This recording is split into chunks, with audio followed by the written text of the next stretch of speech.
आदिवासी बुद्धिजीवी मंच ने राज्य में पी पेशा जैसा विवाद पैदा किया, जिसके वजह से गांव कस्बा में के लोगों को ऐसा लगता है कि पेशा कानून 1996 अलग है और पी पेशा अलग है। इन्होंने पूरा भ्रम फैलाया है, जिसका इन्हें जिम्मेवारी लेना चाहिए। यदि 25 वर्षों तक इस राज्य में पेशा कानून विधिवत रूप से लागू नहीं किया गया, पेशा कानून जो है उसको लागू करने के बजाय जेपीआरए थोपा गया और पारंपरिक ग्राम सभा जो अनुसूचित क्षेत्रों में लगभग 16,000 ग्राम सभा है, उनके अधिकारों को छीना गया। अनुसूचित क्षेत्रों में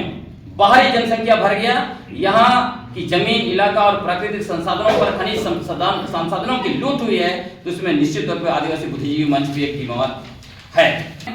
कि पेशा कानून 1996 को झारखंड के अनुसूचित क्षेत्रों में लागू करने हेतु कानूनी लड़ाई लड़ने के लिए हम आदिवासी बुद्धिजीवी मंच की सराहना करते हैं, लेकिन गलत कानूनी लड़ाई लड़कर पेशा कानून को उलझाते हुए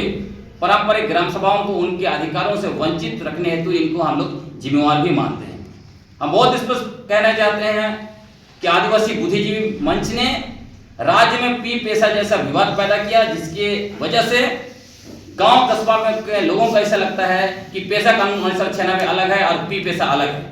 इन्होंने पूरा भ्रम फैलाया है, जिसका इन्हें जिम्मेवारी लेना चाहिए। दूसरी बात, इन्होंने झारखंड पंचायत राज अधिनियम 2001 की संवैधानिक वैधता को चुनौती देने के बजाय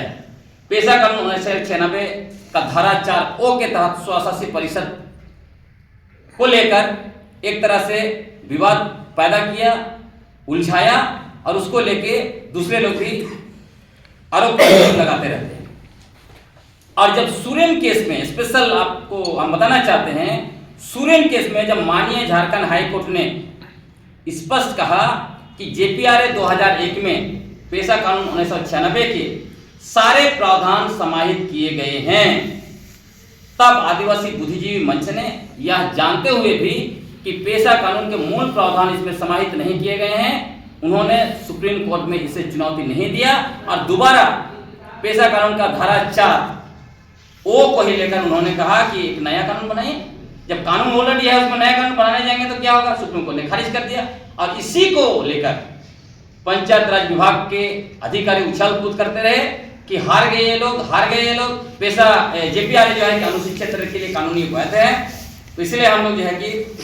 जिम्मेवार मानते हैं कि कहीं ना कहीं आदिवासी बुद्धिजीवी मंच ने जानबूझकर ऐसा किया या क्या किया, उसका जवाब वो लोग देंगे। लेकिन हम लोग उनको निश्चित तौर पर,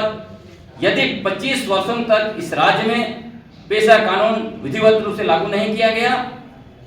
पेशा कानून जो है उसको लागू करने के बजाय जेपीआरए थोपा गया और पारंपरिक ग्राम सभा जो अनुसूचित क्षेत्रों में लगभग 16,000 ग्राम सभा है, उनके अधिकारों को छीना गया। अनुसूचित क्षेत्रों में बाहरी जनसंख्या भर गया। यहाँ की जमीन, इलाका और प्राकृतिक संसाधनों पर खनिज संसाधनों की लूट हुई है, तो इसमें निश्चित तौर पर आदिवासी बुद्धिजीवी मंच भी एक जिम्मेवार है।